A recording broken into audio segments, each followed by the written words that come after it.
यह कहानी बहुत समय पुरानी है, जब एक भिखारी एक राजधानी के सड़क पर बैठकर 20-25 वर्षों तक भीख मांगता रहा और एक दिन उसकी मौत आ गई और वह मर गया। और वह भिखारी जीवन भर यही कामना करता रहा कि मैं भी सम्राट हो जाऊं। कौन ऐसा भिखारी नहीं है इस दुनिया में जो सम्राट होने की कामना नहीं करता है। भिखारी छोड़िए, ऐसा कोई व्यक्ति नहीं है जो यह ना मांगता हो कि मैं सम्राट हो जाऊं, मेरे पास धन दौलत आ जाए, मेरे पास ऐश्वर्य आ जाए। और वह भिखारी जीवन भर रस्तों में अपने हाथ फैलाए खड़े रहा। लेकिन बताइए, क्या एक एक पैसा मांगकर कोई सम्राट हुआ है? और जो मांगने वाला है वो कभी सम्राट हो ही नहीं सकता। जिसकी आदत मांगने की जितना बढ़ती है वह उतना ही बड़ा भिखारी हो जाता है। वह सम्राट कैसे हो जाएगा? वह भिखारी 25 वर्षों तक छोटा भिखारी था। 25 वर्ष बाद जब उसकी मृत्यु हुई तो वह पूरे नगर में प्रसिद्ध भिखारी हो गया, लेकिन कभी सम्राट नहीं हो पाया। जब उसकी मौत आ गई और वह इस दुनिया से चला गया तो भी वह सम्राट न बन सका। वह भिखारी पैदा हुआ और भिखारी की तरह ही चला गया, क्योंकि जो व्यक्ति मांगता है वह हमेशा भिखारी ही रहता है, चाहे वो सम्राट क्यों न हो, और वह दरिद्र ही रह जाता है जीवन भर। और मौत तो कोई फिक्र नहीं करती। मौत सम्राटों को भी आती है, भिखारियों को भी आ जाती है।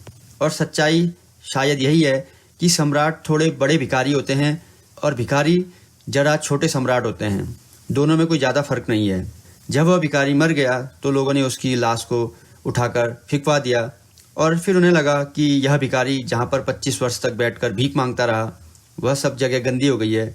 वहाँ उसके गंदे कपड़े फैले हुए थे, उसके टिन टप्पर बर्तन भांडे फैले हुए थे। तो वहाँ के नगर के लोगों ने उसे उन सब सामानों को फिकवा दिया। उसके बाद किसी एक व्यक्ति को ख्याल आया, यह भिखारी 25 वर्ष से जिस ज़मीन पर बैठा हुआ था वह ज़मीन भी थोड़ी गंदी हो गई है, तो उस ज़मीन के आसपास थोड़ा सफाई कर दें और मिट्टी को साफ़ कर दें। और यह सच है कि जब व्यक्ति इस दुनिया से चले जाता है तो उसके साथ ऐसा ही व्यवहार किया जाता है, चाहे वह सम्राट हो चाहे वह भिखारी हो। भिखारियों के साथ भी ऐसा ही होता है, जिसे हम प्रेमी कहते हैं, उनके साथ भी ऐसा ही होता है। जब कोई व्यक्ति चला जाता है इस दुनिया से तो उसके कपड़े, उसका सामान उसके साथ ही फिकवा दिया जाता है। जब नगर वालों ने मिट्टी खोदी तो वह दंग रह गई। वहाँ पर भीड़ लग गई, सारा नगर इकट्ठा हो गया। जिस स्थान पर वह भिखारी बैठा हुआ था उस स्थान के नीचे बड़े बड़े खजाने गड़े हुए थे और सब कहने लगे, कैसा पागल था यह, मर गया भीख मांगते मांगते। और जिस ज़मीन पर बैठा था वहाँ बड़े बड़े बहुमूल्य हीरे जवाहरात गड़े हुए थे, स्वर्ण असरफियाँ थी और वह सम्राट हो सकता था। लेकिन उसने वह ज़मीन कभी न खोदी जिस पर वह खुद बैठा हुआ था। और वह दूसरों की ओर हमेशा हाथ पसारते रहा और लोगों से मांगते रहा। और वह उन लोगों से मांग रहा है जो खुद ही भिखारी हैं। हम खुद दूसरों से मांग कर ला रहे हैं और हम किसी को क्या देंगे? इस दुनिया में कोई भी इंसान अपनी ज़मीन नहीं खोदता है, हम केवल दूसरों से मांगते रहते हैं। और गांव के सभी लोगों को लगा कि वह भिखारी बड़ा अभागा था। उसके बाद कोई ज्ञानी व्यक्ति वहाँ आया, वह भी भीड़ में खड़ा था। तो उसने लोगों से कहा, उस अभागे की फिक्र छोड़ो, अपने अपने घर दौड़ो और जहाँ तुम बैठते हो कहीं उस ज़मीन के अंदर ही कोई खजाना न दबा हो, जाकर देखो। और गांव वालों ने जैसे ही उसकी बात सुनी सब उल्टे पैर दौड़े हुए और अपनी ज़मीन खोदने लगे। तो इस कहानी का अर्थ यह है, जीवन भर हम दूसरों से मांगते रहते हैं। हम कहते हैं हमें भगवान ये दे दे, हम दूसरों से अपेक्षा रखते हैं कि लोग हमें आकर हमें प्यार दे दें, हमें थोड़ा और हमें पूछें और हमें आकर दुनिया की धन दौलत दे दें। और सबकी यही कहानी है इस दुनिया में। लेकिन कोई भी अपने अंदर जहाँ वह खुद बैठा हुआ है उसे कोई भी खोदने की कोशिश नहीं करता। और हमारे अंदर ही कई असरफियाँ, हीरे जवाहरात हमारे अंदर ही मौजूद हैं, लेकिन हम उन्हें कभी महसूस ही नहीं कर पाते हैं।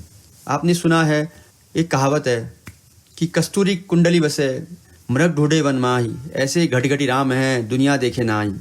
जो कस्तूरी है, जो कि एक सुगंध देने वाली कस्तूरी होती है, वह जो मृग होता है उसके अंदर खुद नाभि में होती है।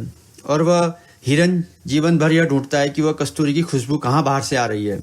और ऐसे ही हमारे साथ है कि हमारे अंदर भगवान स्वयं विराजमान है, लेकिन हम पूरे दुनिया में यहाँ वहाँ सर मारकर भटकते रहते हैं और फिर भी हमें कभी प्रभु के दर्शन नहीं हो पाते हैं। और हम सब भी उसी भिखारी की तरह हैं जो मांग रहे हैं। हमारे अंदर प्रेम के बड़े बड़े खजाने भरे हुए हैं, लेकिन हम दूसरों से ही मांग रहे हैं। पत्नी पति से मांग रही है, मित्र मित्र से मांग रहा है, प्रेमी प्रेमिका से मांग रहा है और हर कोई दूसरों से मांग रहा है। हम सब यहाँ भिखारी बने हुए हैं और इसी तरीके से दुनिया में सब भिखारी बन के घूम रहे हैं, लेकिन किसी को यह नहीं पता कि हमारे अंदर ही पूरा प्रेम का खजाना गड़ा हुआ है और हम बाहरी खजानों की ओर दौड़े जा रहे हैं।